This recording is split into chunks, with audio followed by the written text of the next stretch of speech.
আসানসোলের কুলটির Radhanagar সুন্দরচক post office মোড়ে পথ অবরোধ করে বিক্ষোভ দেখালো কুলটি ব্লক কংগ্রেস সেবাদল কমিটি।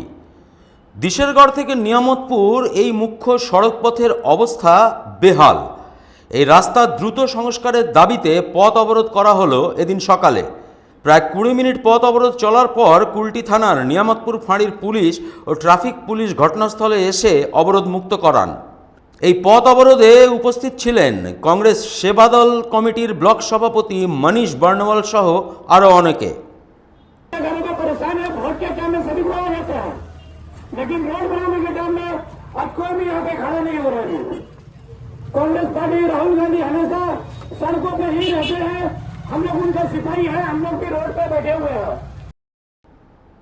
কুলটি থেকে বান্টি খানের রিপোর্ট, 99 নিউজ বাংলা।